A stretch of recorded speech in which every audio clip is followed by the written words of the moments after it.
Adelante, Osvaldo, te escuchamos. Bien, buenos días, doctor, compañeros. Hoy vamos a continuar con las clases de ecocardiografía y en este momento les voy a platicar sobre la evaluación de la función del ventrículo derecho. Los objetivos de esta clase son reconocer la importancia de hacer una adecuada evaluación del ventrículo derecho en aquellos pacientes en estado de choque o que presenten insuficiencia respiratoria. Y segundo, aprender de forma sistematizada cómo se realiza esta evaluación. Bien, clásicamente la ecocardiografía ha estado dirigida a evaluar la función del ventrículo izquierdo y esto pues tiene sentido porque un ventrículo izquierdo alterado va a ocasionar disminución del volumen sistólico y esto se va a traducir en un gasto cardíaco bajo. Esto en pacientes en estado de choque, pues obviamente no va a permitir que se perfundan adecuadamente los tejidos. Sin embargo, en años recientes se ha visto que el ventrículo derecho también juega un papel muy importante en estos estados de choque. Tiene efectos deleterios, su disfunción y la falta que no se perciba que se encuentra alterado. Las guías actuales mencionan que hacer una adecuada evaluación del ventrículo derecho nos va a permitir determinar también otras causas que favorezcan o que perpetúen los estados de choque. Una de estas evaluaciones que se puede hacer es la de la volemia y aquí nos mencionan que al hacer una evaluación de la vena cava inferior, nosotros vamos a poder estimar cómo se encuentra la presión de la aurícula derecha, que es la presión venosa central. En aquellos pacientes que se encuentran en un estado de choque y que presentan un gasto cardíaco bajo y que a su vez tienen una PVC baja, nosotros podemos establecer que tienen un problema en el retorno venoso, ya sea por falta de volumen o por pérdida activa de volumen. Y ojo, lo digo en un paciente que tiene gasto cardíaco bajo, porque en este momento nosotros podemos tener una PVC baja o normal y esto no significa que nos haga falta volumen intravascular. Y el otro escenario es un paciente con gasto cardíaco bajo y que tengan una presión venosa central alta. Esto nos puede traducir que el problema se encuentra en la bomba cardíaca. Esta PVC alta o nos indica que las cavidades derechas son incapaces de tolerar el exceso de volumen. Entonces, aprender a hacer una evaluación adecuada de las cavidades del ventrículo derecho y en este caso estimar la presión de la aurícula derecha nos va a poder permitir guiar nuestra reanimación y saber cuándo ya no continuar con esta. Se ha definido en la bibliografía, en la única guía que encontré, que la disfunción del ventrículo o disfunción sistólica del ventrículo derecho es un síndrome clínico que se caracteriza por insuficiente entrega sanguínea por el VD con elevación de la presión venosa central en reposo. Entonces, esta presión venosa central nos indica que las cavidades derechas son incapaces de continuar tolerando volumen. Entonces ya lo veíamos en las guías de sobreviviendo a la sepsis. Esto ya no es una meta en la reanimación, sin embargo es un parámetro que nos dice que ya debemos de detenernos con la reanimación hídrica, uno de tantos parámetros. Sin embargo, la importancia fundamental de evaluar el ventrículo derecho radica en poder diagnosticar una patología muy común en nuestro grupo etario que vemos aquí en la terapia intensiva, que es la tromboembolia pulmonar. Esto en pacientes con cáncer, ya sabemos que crea un estado procoagulable y tienen mayor riesgo de presentar edema agudo de pulmón, perdón, tromboembolia pulmonar. Entonces, ¿qué hallazgos ecocardiográficos podemos encontrar en estos casos? Dilatación del ventrículo derecho, disfunción global y segmentaria del ventrículo derecho, regurgitación tricuspidia y disminución del área fraccional en el ventrículo derecho. En un paciente que tiene tromboembolia pulmonar y se encuentra en falla circulatoria, estos hallazgos que les acabo de comentar vamos a encontrarlos en hasta el 90% de los casos. También nos va a permitir la evaluación del ventrículo derecho poder determinar en aquellos pacientes que ya tienen una tromboembolia pulmonar pero que no se encuentran en estado de choque, el riesgo de presentar hipertensión pulmonar y que ésta se vuelva persistente. De igual manera, la valoración de la interacción pulmón-corazón en aquellos pacientes con SIRA, porque ya sabemos que en estas situaciones nosotros utilizamos niveles de PIB más altos de lo normal y esto indudablemente va a repercutir a nivel del ventrículo derecho porque ya sabemos que la presión sistólica del ventrículo derecho es hasta 25 milímetros de mercurio. Por lo tanto, llevar nuestras presiones de vía aérea, sobre todo la presión meseta o la presión plató por encima de estos niveles, va a ocasionar daño directo sobre el ventrículo derecho que este no pueda cumplir su función normal. Bien, en cuanto a la anatomía, debemos nosotros saber que el ventrículo derecho tiene un miocardio trabeculado a nivel del ápex y que los principales contribuyentes en su función sistólica van a ser el tracto de entrada y el tracto de salida.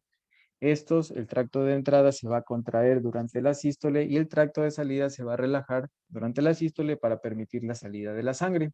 El tamaño normal del ventrículo derecho siempre va a ser menor o va a corresponder a 2/3 partes del diámetro del ventrículo izquierdo y su pared tiene un grosor máximo de hasta 5 milímetros. Por encima de eso, nosotros podemos decir que el paciente tiene una hipertrofia que tiene alteraciones crónicas que ya lo voy a mencionar más adelante. En cuanto a la sonoanatomía, cuando nosotros hacemos una exploración ecocardiográfica ya revisamos cuáles son las ventanas que vamos a emplear y dos van a ser las ventanas que mayor información nos van a aportar en cuanto a la evaluación del ventrículo derecho.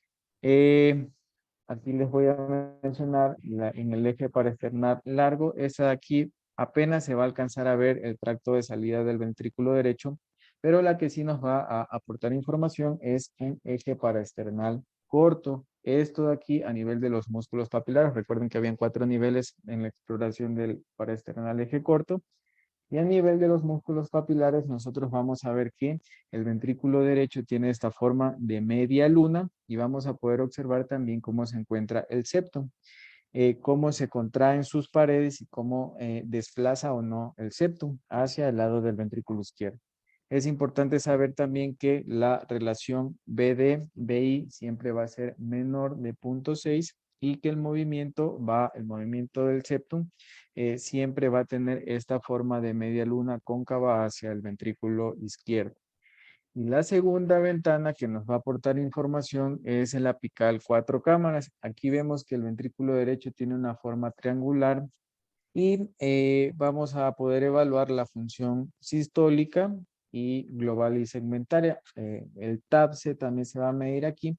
Y es importante saber que el 80% del movimiento contráctil del ventrículo derecho es en sentido longitudinal. Y en un plano subcostal tampoco pues, nos puede ayudar a determinar cómo se encuentra la función sistólica. Ya lo vamos a ver cómo. Bien.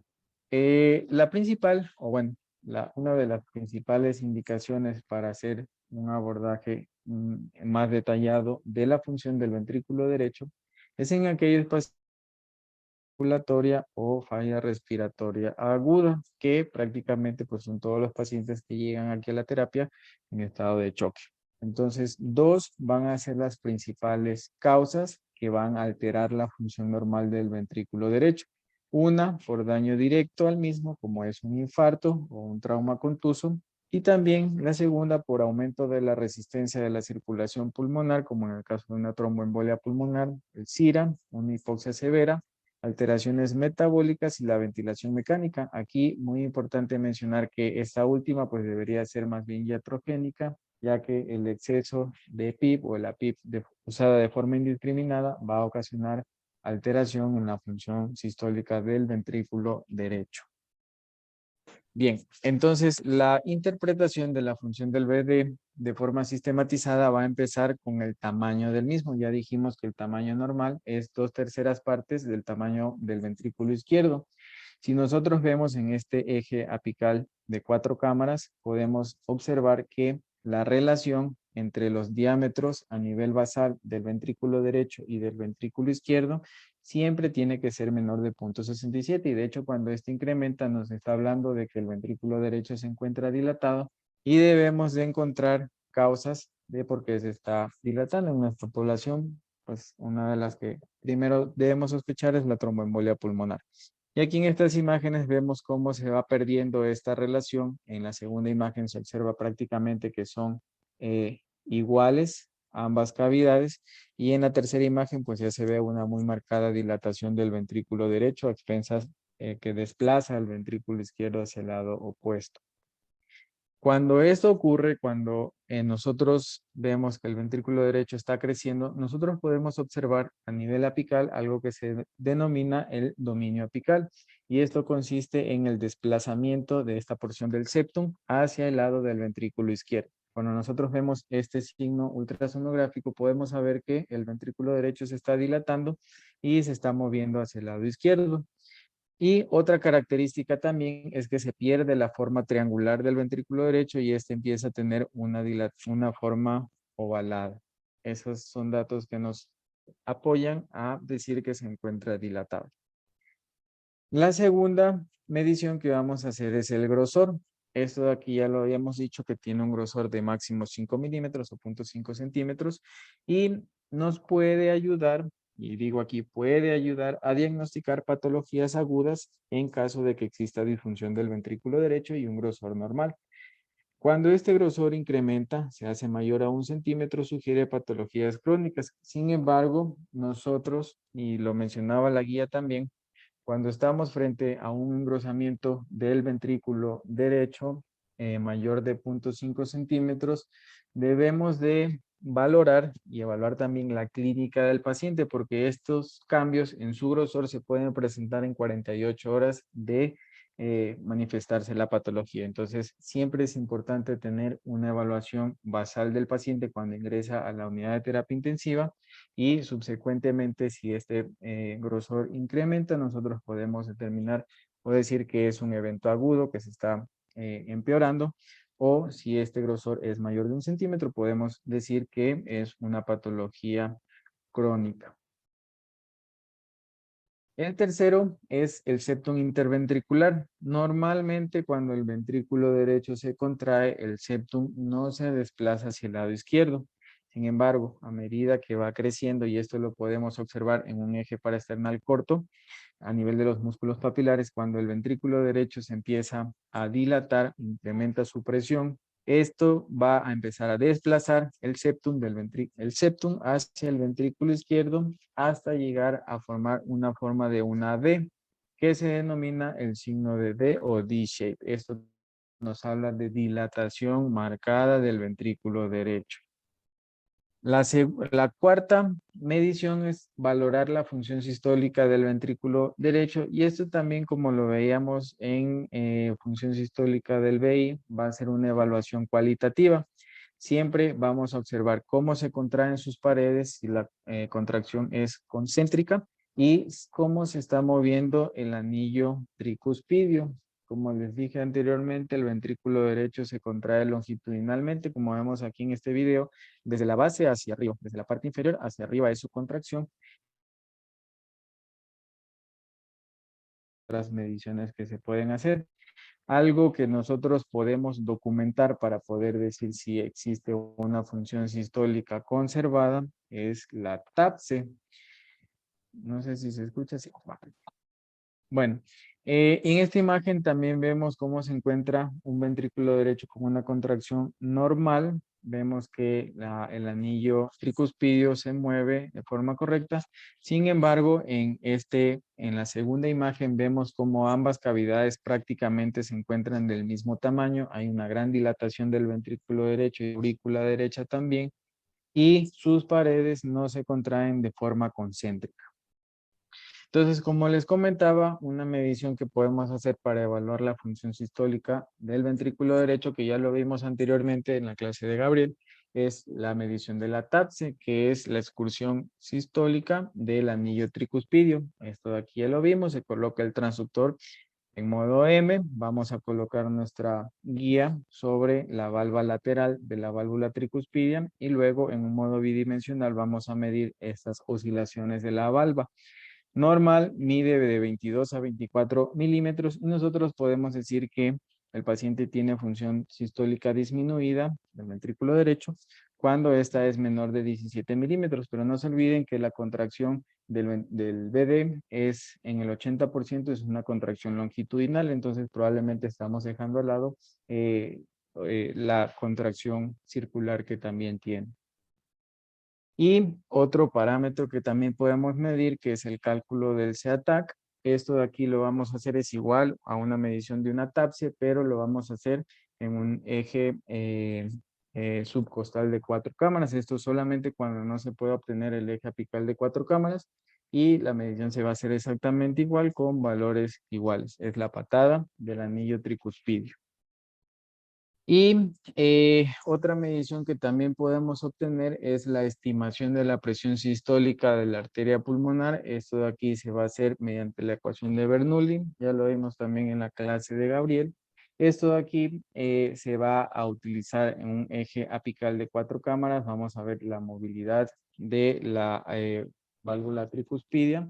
Y aquí vamos a medir la presión sistólica del ventrículo derecho, que es igual a la presión sistólica de la arteria pulmonar. La fórmula de Bernoulli nos dice que el gradiente de presión en una cavidad va a ser igual a la presión en la otra cavidad. Esto se reduce y la fórmula queda, como se observa aquí, 4 por la velocidad que es la V, que es la velocidad del jet de regurgitación, al cuadrado más la presión arterial, la presión de la aurícula derecha. Entonces, los ultrasonidos que tenemos normalmente ya nos dan estos valores. Este PG, que es el gradiente de presión, ya nos lo da el ultrasonido. Aquí lo vemos que es de 84.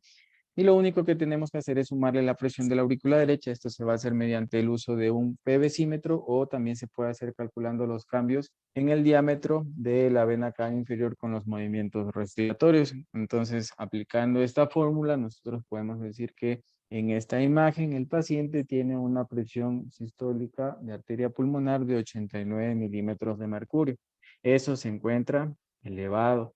Aquí les pongo la severidad de la hipertensión pulmonar dependiendo de esta presión sistólica de arteria pulmonar que acabamos de obtener y pues tiene una presión muy incrementada, tiene más de 60 el paciente. E igualmente podemos calcular, en caso de que no dispongamos de los recursos para utilizar un PV-símetro, podemos utilizar también los cambios con la respiración del diámetro de la vena cava inferior para poder estimar la presión de la aurícula derecha. Y eso sería todo en cuanto a la evaluación del ventrículo derecho. Entonces, como conclusiones, siempre es necesario evaluar la función del ventrículo derecho en todo paciente que se encuentre en estado de choque. Ya lo mencioné porque idealmente no se ha evaluado, más bien se ha dado atención al BI, pero nosotros sabemos que la disfunción del BD puede causar efectos deleterios y no solamente es factor de riesgo, causa, sino también perpetúa los estados de choque. Ayuda a diagnosticar otras causas de falla circulatoria y también sirve de pronóstico en pacientes con SIRA.